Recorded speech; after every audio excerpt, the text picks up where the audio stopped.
Welcome to this video, which is part of the 2021 edition of the Lund Contemporary Festival. And I also say welcome to Michael Edgerton. Thank you. You're composer and professor of artistic research at the Malmö Academy of Music. So very warm welcome. Thank you. So we will talk about your research and your artistic work. And later also we will be joined by your doctoral student, Felicita Brusoni, to talk about her research and also to discuss your piece Anaphora, which Felicita eventually will also perform a parts of that piece here. But let's start a little bit more generally about your artwork and your research. I know you have been influenced by a big variety of styles and genres, and also you have composed for a large number of different instrument combinations. But one thing that often comes up as an inspirational source is different kinds of scientific processes and scientific models.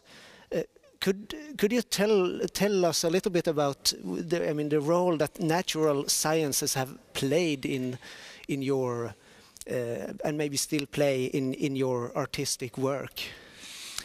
Well, I think it's stemming from the time when I was a student, going through kind of typical academic types of procedures stemming from tonal harmonies, theory classes where we learn how to compose according to the style of Bach, the style of Mozart, Beethoven, etc. As we moved into the 20th century, how are we dealing with these different sorts of complexities of sound and complexities of structure? And so I began looking at, for whatever reason, I'm not sure why, mechanical types of issues, such as why does glass break at certain angles when a car passing by will shoot a stone up into the window and crack the windshield of a car coming in the opposite direction. Looking at things of mechanics and how they work in the physical world, and trying to transfer those organizational principles and processes onto what we do as artists. It was a way to extend thinking beyond harmonic language. So that was the beginning of this idea of looking into other systems that might impact sound organization. And just broadly, I'm attempting to look at sound as a map. So if we think of a map of the world, I'm looking to go to those parts of the globe that are less inhabited than others. So instead of going to China, I might go to, I don't know, some country in the Sahara where there's very few people. So I'm looking to explore sound and its organization in ways that are not just reactionary, but certainly not following the mainstream. My most recent piece was part of a collaboration with a researcher at ESS, the European Spallation Source. And there we were looking at cryogenics. So when you, in the science fiction movies, when people are deep frozen for 1,000 years and then they wake up, that's cryogenics, right? And so cryogenics are used at ESS in order that the neutron beam that's being sent down, is a proton beam, anyhow, that's being sent all those hundreds of meters before they're smashed into this wall, the cement wall. They need to be cooled. And if they're not cooled, then the whole place is going to explode. And so cryogenics is a way to keep the place running, basically.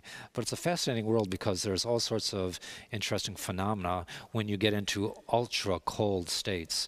We're talking about states that go down to absolute zero. And it's really fascinating to read about the types of fluid behavior and the types of turbulence that exist along absolutely slick surfaces without any turbulence. So it's fascinating. So would it be correct to say that you find a particular scientific phenomenon that interests you, and then in a way like translates that process into a musical process? Sometimes. Yeah. Sometimes it's inspiration. Sometimes it's as simple as that. But usually I try to do something with the process that makes sense. Otherwise, why talk about it? No. Yeah. So you in that case, it's more like there is maybe a sound that you're searching for a sound, and then you use the scientific processes as a way to achieve the sound, or? Well, it's more, how can we split the sound? How can we break up the sound? How can we turn the sound from a simple harmonic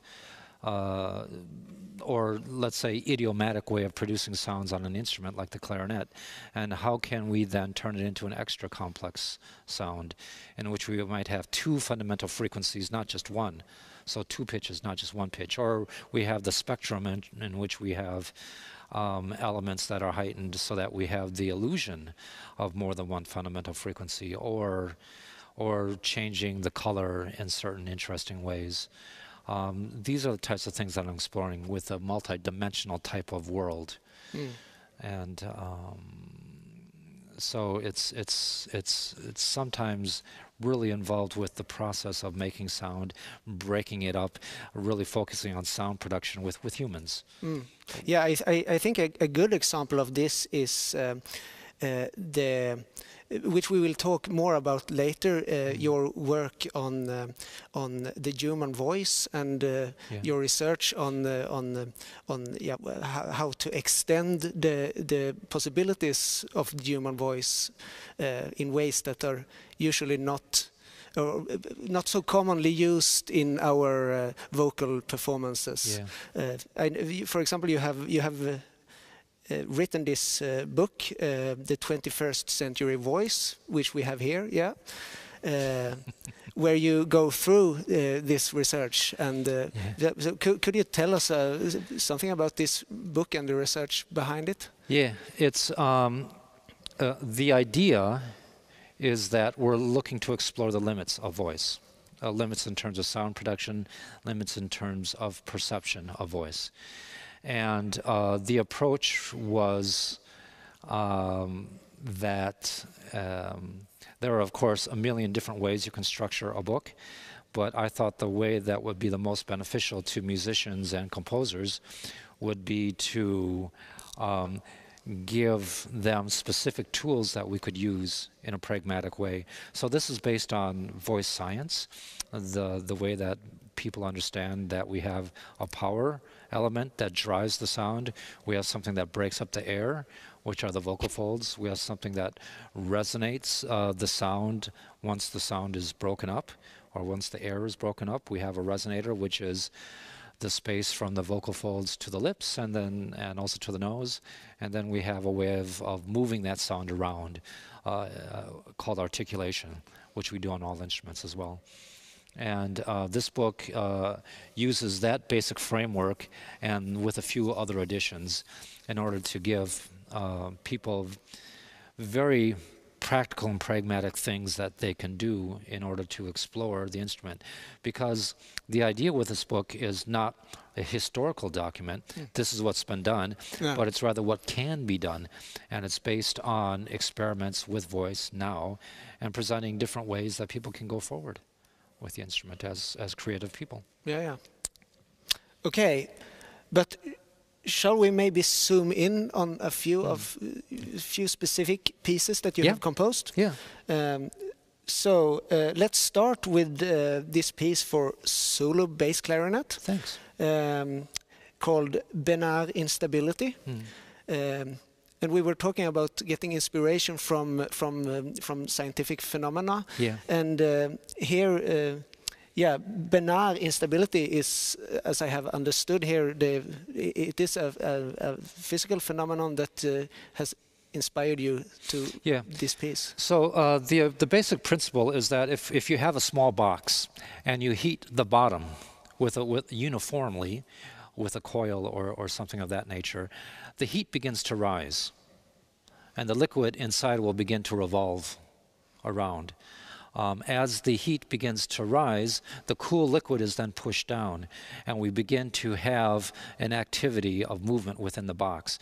What will happen as the heat continues to rise is that you begin to have irregularities in these patterns, so that you have areas of stasis, of stability, and then you have areas of really wild instabilities. And so this piece is trying to model that idea, that you have this motion, this movement that's happening, that's being generated by a uniform source that provides islands of stability or islands of irregularity, instability. So it's always changing.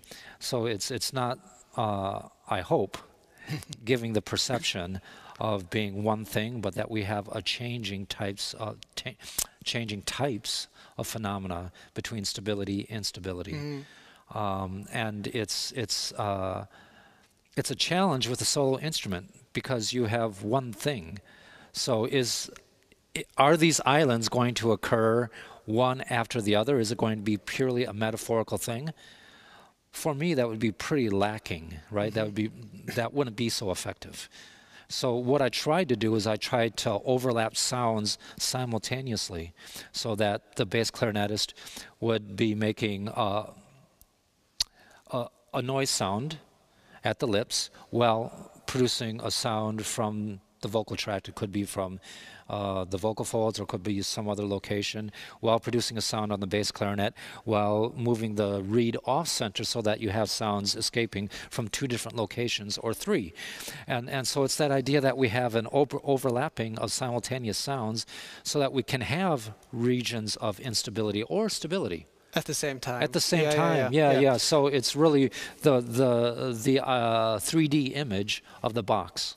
Yeah. Complicated for the musician to play almost play an ensemble with himself or herself. Yeah. So this recording was made by Theo Nabischt from Germany, and you were there, Felicita, for this, and he wasn't happy with his performance by any means, because he had worked on it for a couple of 2 or 3 months steadfastly, but he wasn't happy because he didn't go far enough and we didn't actually have a chance to sit in the same room and work together. Because it was it was during this pandemic. Yeah, and life became very complicated last year. Yeah. Which is also the reason we sit a bit from each other here.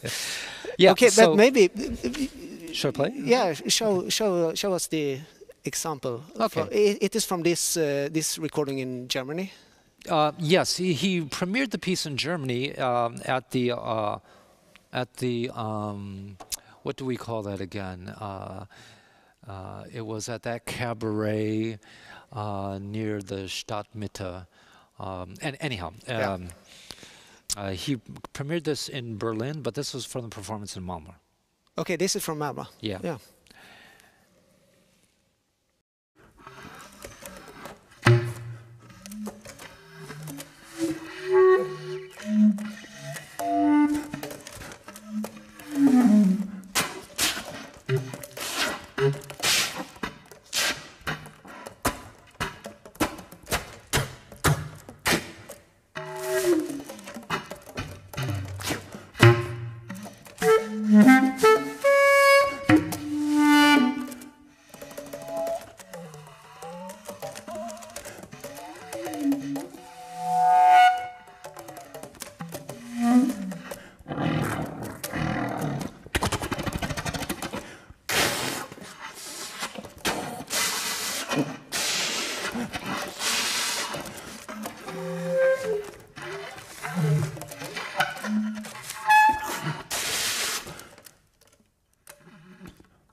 Thank you. You're welcome.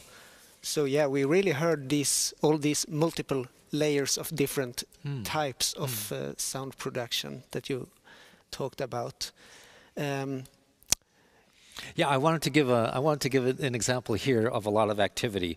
So there are other sections that actually have more layering when he's doing particularly the circular breathing. Okay. Yeah, he has a very long sections in which he's circular breathing for over a minute at a time.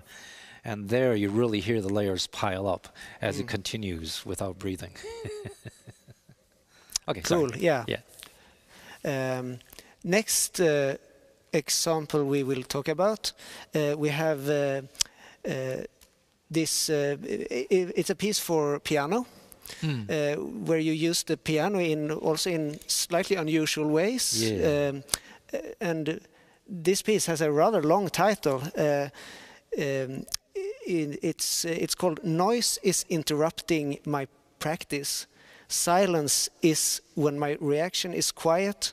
Silence is my protest against the way things are." Yeah. So it's a title in 3 parts. What could you tell us about this title?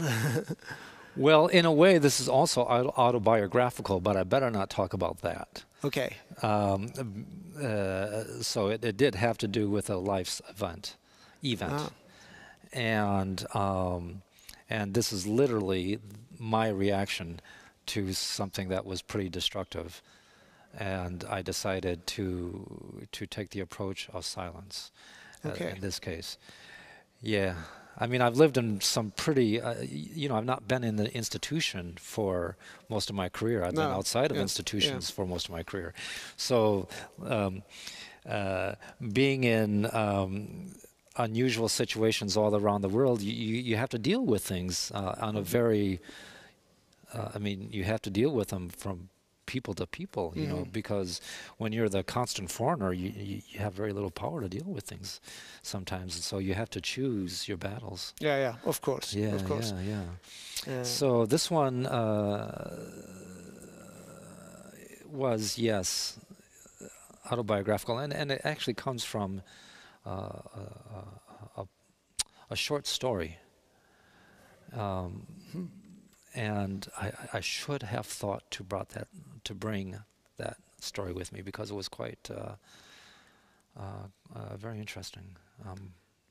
But if we move then maybe to the more musical aspect, the pure musical aspect, we in a program note for this piece, you have written that it is a reflection of what otherwise remains in danger of not being heard. Yeah. What do you mean? So every sound that's being made in the mechanical world has all of these little noises that normally we don't focus on, like speech. Yeah. We have, like, the word speech, we have a sp, and then E, which is the vowel, and then we have the ch. So speech. Normally we focus on the voiced elements, but in fact it's the consonants, it's those noises that define the semantic content for us. So the way that we understand language is not the vowels, not the harmonic, not the pretty sounds, it's the ugly sounds that define what it is that we're saying. That's pretty amazing when you think about it. It's those ugly little sounds that we pay no attention to, that if they're gone, then we suddenly start missing the meaning. What? I didn't quite get that. So interrupting. We have the int, so that's where the tongue comes close to something but doesn't actually touch. Interrupting. And all of these little noises, we ignore them. We ignore them. Yeah. But we perceive them, or they are important for us to understand. Yeah, and the thing is, we don't ever think about them. No. But if they're missing, then we would certainly think about them. We'd be like, "What's wrong with that guy's speech? And then, of course, this is also the case with, for example, playing a piano. Yeah, so whenever you hit a key on the piano, there's a noise that happens at the beginning. Actually, not more. I mean, there's many noises, actually. There's about 3 or 4, depending on how closely the sound is mic'd. Like if you put a microphone right on the piano, or even a contact mic, you can really hear the different levels of noise that happen. Now, of course, that would be really annoying if you're listening to Chopin, right? Who wants to listen to those noises, right? That would be incredibly annoying. So what I did was in this piece, had like 1,000 microphones all over the piano. I'm exaggerating, there's only about 7. But we had a problem with the performance in Malmö, which I'm going to play. There's a lot of feedback, and so there's some strange things that will happen in the recording, and that's the result of trying to get rid of the feedback that happened, because the recording setup was not good. It was just a fault of the time.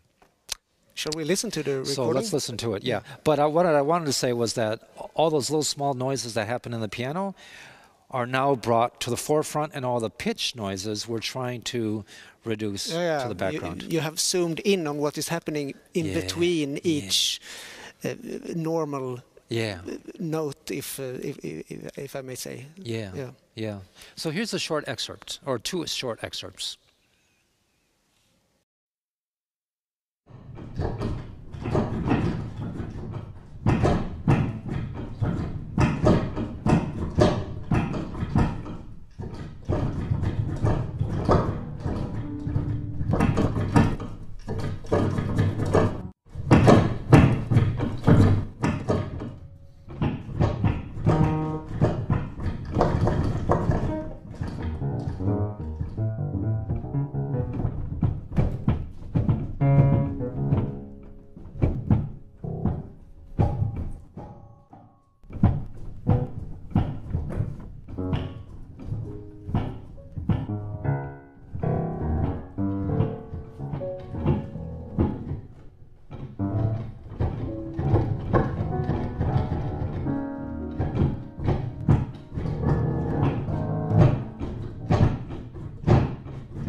Excerpt 1, excerpt 2.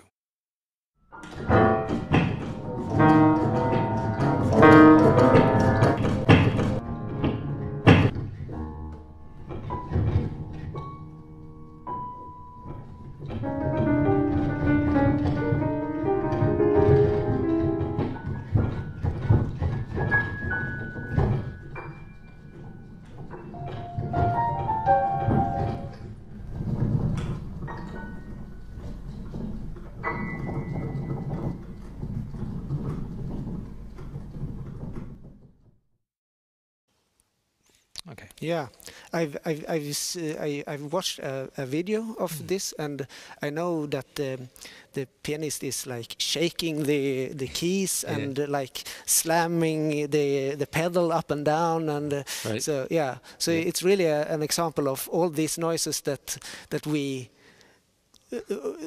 don't really. I mean, when we do a regular performance of a regular classical piano piece, we try to mute these sounds as much as possible. But here you instead lift them up as to the foreground. Yeah, and it also tied to that important that everything was from the keyboard, or from the normal playing position. Nothing was inside the piano. Everything was on the keyboard or with the pedals.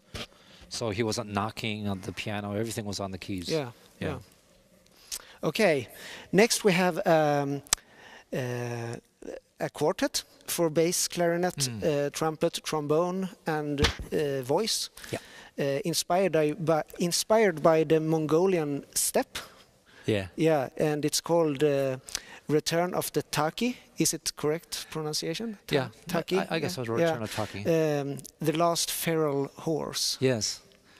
So Taki is a horse that was once thought to be extinct in the wild, which was domesticated on a few farms, which was then returned to the wild, and it became again a wild horse. So feral refers to something that was once wild, that was domesticated, that now becomes wild again. So, and this was in the world of biology kind of a big phenomenon, because this horse was thought to be extinct. And now it's again alive and living. And Taki is a short, squat horse, very powerful. And it's very interesting to see the relation of Taki with other sorts of horses, because they're so powerful, these horses. The breed, and it's fascinating, and it's a nice story. This piece, in a simple way, are the sounds of Mongolia, the animals that inhabit the natural world. So you have listened to these sounds and recorded these sounds and analyzed these sounds and then incorporated into I've analyzed some of them. Or yeah, so for instance, like singing sand, there's this phenomena in which sand, when it's being blown at certain with certain pressure at certain angles, can actually have the perception of singing. And it's in such a way that sometimes people are really scared to go to some regions of the world. Like, they won't go there, some native societies, because they'll be so freaked out, like, no, don't go there at nighttime, because that's when the spirits come, and we'll get killed if we go there. So it's really interesting that these singing sands are also part of the Great Gobi Desert in Mongolia. So then you have analyzed it with the help of scientific techniques in this case, and then in a way try to recreate the sound, or not exactly recreate, but influenced by the nature of a singing sand, or the nature of the reindeer, or the nature of the wolf. I mean, yes, I used the wolf call in this piece. But not sung in a typical way, like somebody mimicking a wolf. We won't do that. Yeah. More. Hopefully more interesting. Yeah. More metaphorical, or no.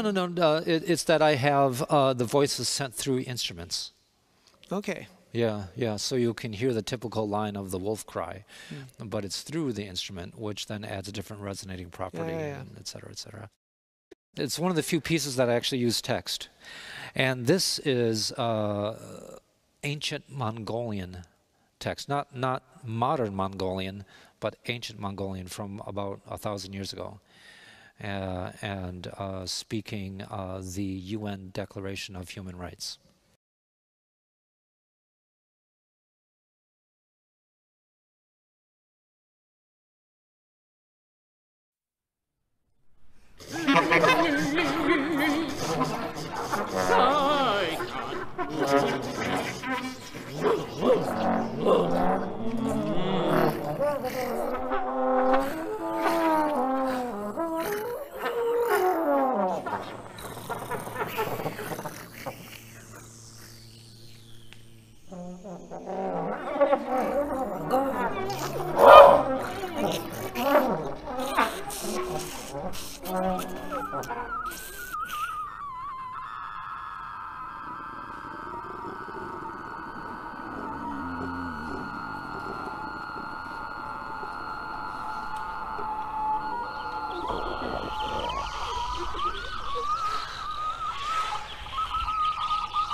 Yeah, so if I didn't know that these sounds were produced, you know, through our traditional Western classical instruments, then I probably wouldn't have guessed.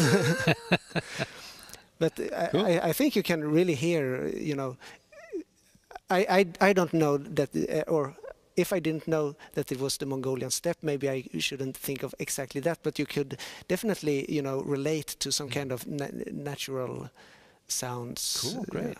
Yeah. Yeah. Okay. So I think it's time maybe to welcome Felicita on stage. Okay.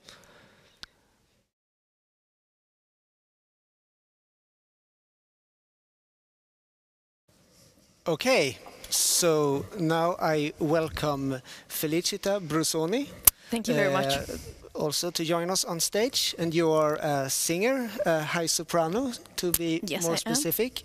And you're also a doctoral student at the Malmö Academy of Music. So we will soon talk about Michael's composition Anaphora, which you will also perform a part of. But please first let us know a little bit about your own research project as a doctoral student. Yeah, thank you. So I can say that actually my project and my own research project and my life here began by chance, and it is really linked to this piece named Anaphora by Michael. Because actually 1 year ago, it was the beginning of 2020, and just before the pandemic and everything else, I was here to have some rehearsals and to study the piece with the composer, so with Mike. And it was a sort of not really a rehearsal, but also something like going deeply inside the piece and the sounds inside the piece and the possibilities of voice in general. And that led me to the possibility of doing this doctoral project here, which is, as everybody knows, a forward university about the thing of having the artistic research program in general. For example, in Italy and in south of Europe, we don't have this. So for me, it's a great opportunity because it's not only a research, which is normally intended as scientific research, but also the possibility of doing research inside my job, which is of a singer. Because my background is of an operatic singer. So I studied classical singing as for the beginning. That my main subject was vocal chamber music, focused on 20th century and 21st century music. And then since 2012, I started to explore the possibilities of voice, trying to go over the boundaries, the normal boundaries. So contemporary music, but also experimental music. Then so I landed in this particular piece, Anaphora. And that gave me the rehearsal that we have, Mike. It really gave me the main idea of my research project, which is built around the extra-normal voice, which is every use of the voice that is not considered as normal, like speech or like classical singing or like pop singing or this kind of stuff, but a voice that is used for 100% or trying to use for 100% of its actual possibilities. So my intention is to build up a sort of method, working with composers on one side, but also with other singers on the other side. So all together to build up these new methods to handle new techniques, to improve these extra normal voice techniques. And my intention is also to build up an archive which could contain both physically and in a digital way scores, but also audio files, video files, everything around this thing of the extra normal voice. And it would be like a cool place on the internet where you can have scores and you can click on some excerpts on the score and you can have exactly the audio file from that particular excerpts, or video files, or tutorials to improve that particular techniques and things like that. Well, for me as a composer, that would be extraordinary. I mean, it would be really great to to have such a place to, as you say, an archive, or a place where you can actually study and see. But I guess also for other singers to to be able to. But are you thinking of like creating some kind of like notation conventions, or because of course that's always a problem when working with new music and almost never used before techniques that everybody invents their own notational language in a way. Yeah, the thing is that for voice and for solo voice pieces, for years, the main masterpiece have been Sequenza 3 by Luciano Berio. So the most part of the notation is taken from there. But of course, things are going forward in the meantime. So yeah, my other purpose was to find new solutions for notation.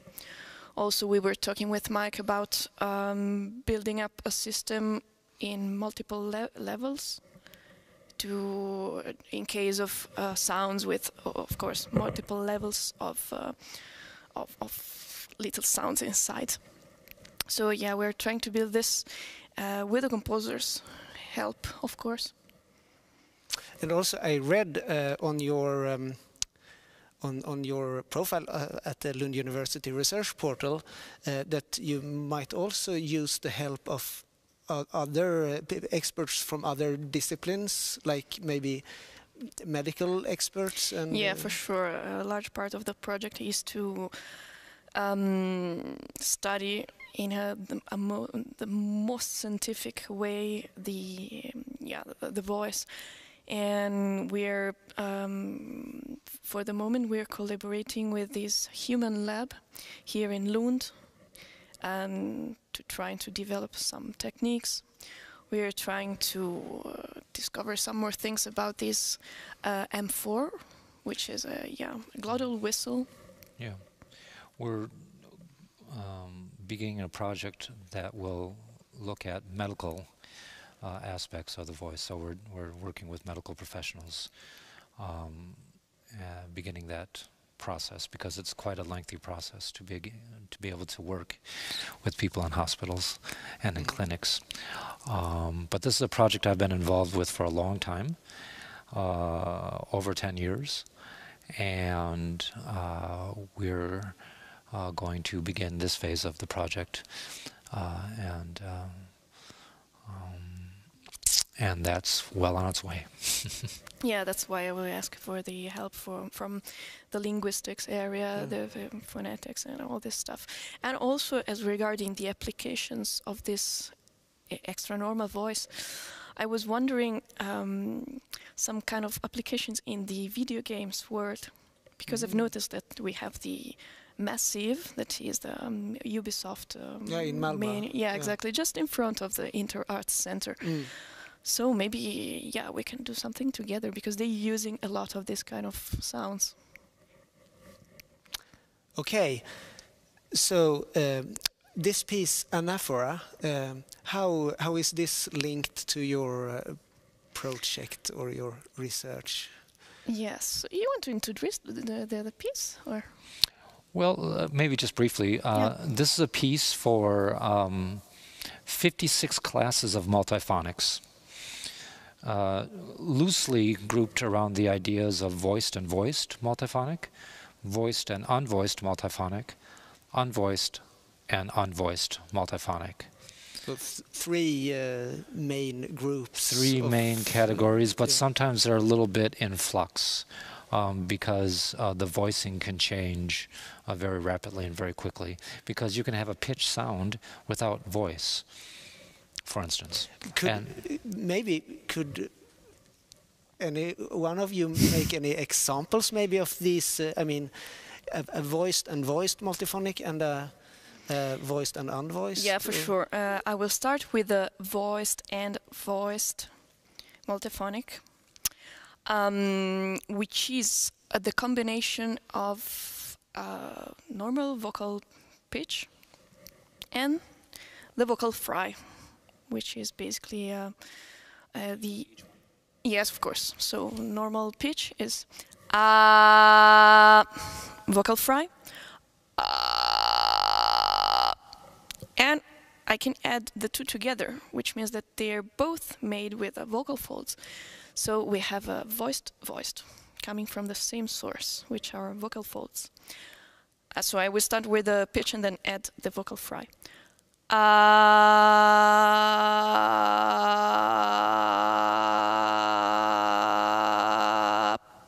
And the funny thing is that the resulting is 1 octave above the pitch that I took with a normal pitch sung. So this is one of the 56 multiphonics. Yeah, then we can have some examples from the second category, the voiced and unvoiced sounds. Let's take, for example, it's not from this piece, but it's from a piece by Vinko Globokar. And the name of the piece is Jenseits der Sicherheit, which means, again, over the comfort zone, we can say security zone. So again, going beyond the boundaries.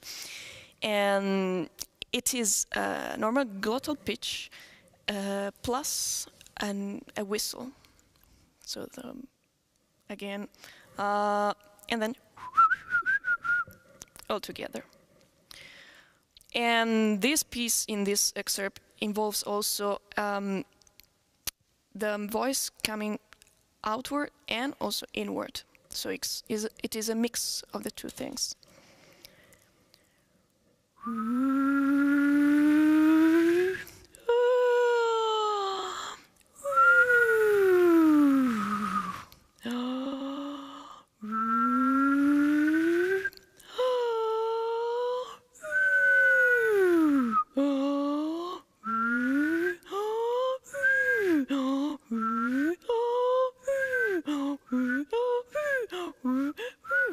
And it goes faster and faster. Now, just to take the last category, which is unvoiced and unvoiced sounds. For example, I can try to match the palatal frication, which is with an aggressive nasal frication.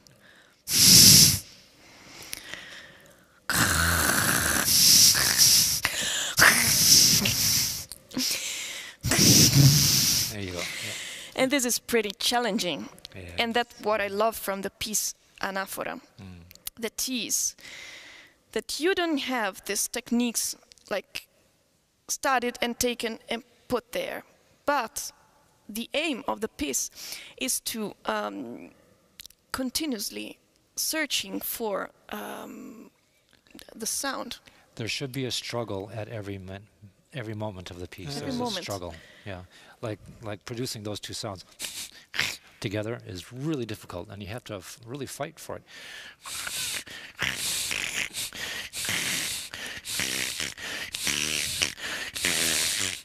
When I listen to sound files of this piece at your website, it struck me that actually this enormous exercise it gets through to the listener, because I realized I was there myself, like sitting and trying to be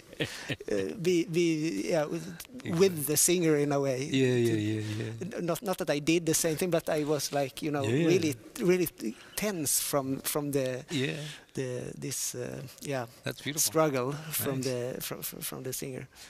And for me it's also important that it has to do with really have small changes inside what you are doing in that precise moment. Yeah.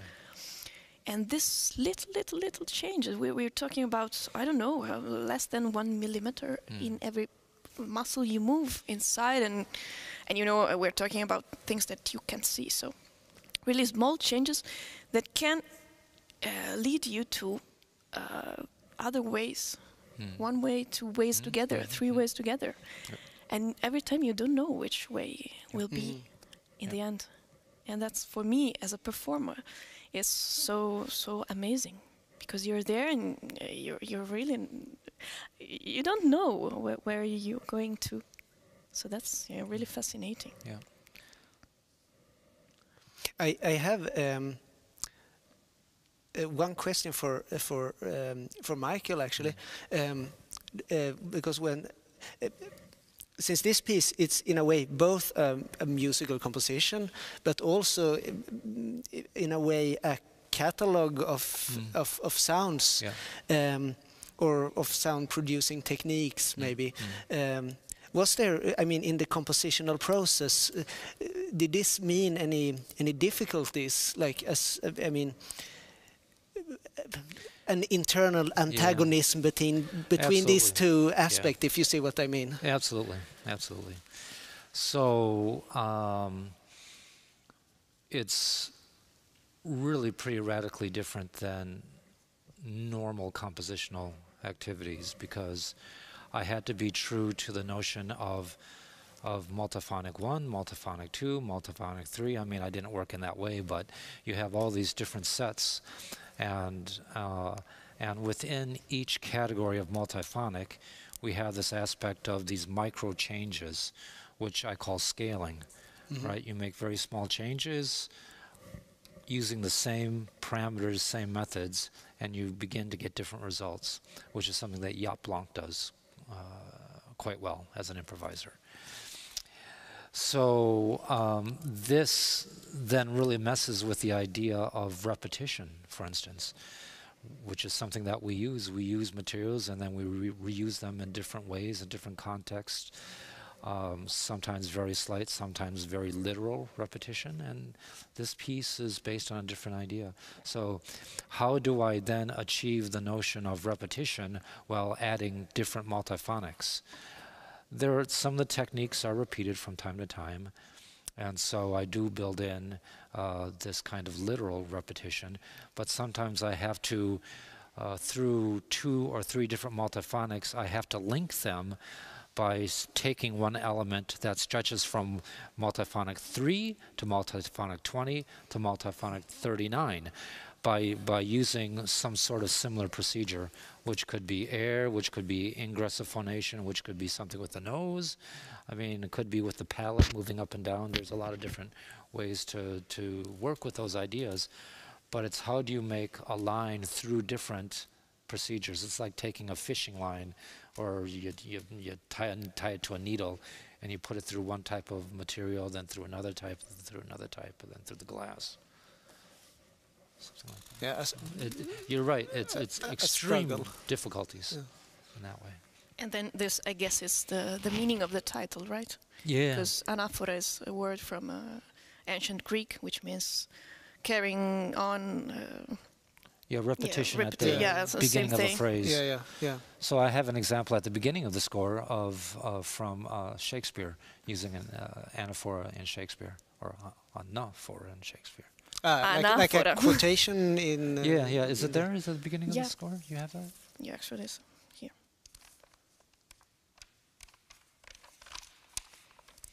Yeah. Oh, yeah. We can show it to Richard one of the cameras, maybe. So here is the, in the middle of it. This royal throne of kings, this sceptred isle, this earth of majesty, the seat of Mars, this other Eden demi-paradise, this fortress built by nature for herself against infection in the hand of war. This happy breed of man, this little world, this precious stone set in the silver sea, blah, blah, blah. That's a...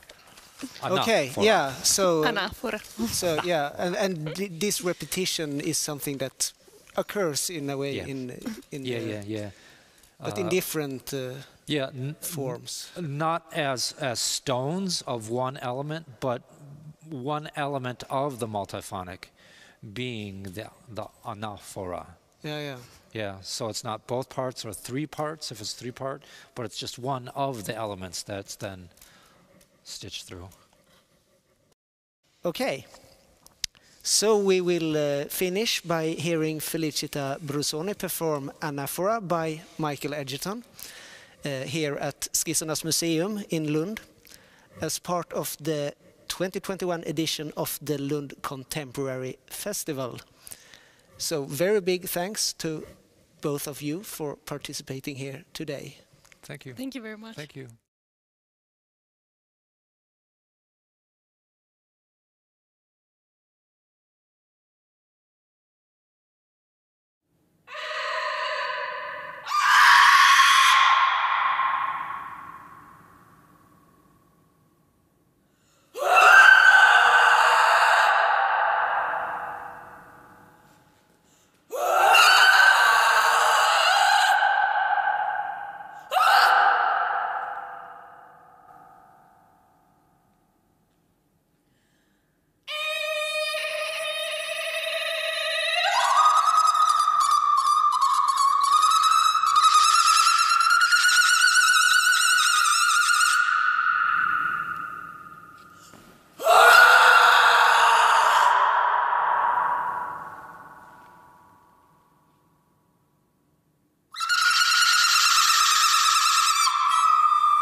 This was the first excerpt from Anaphora.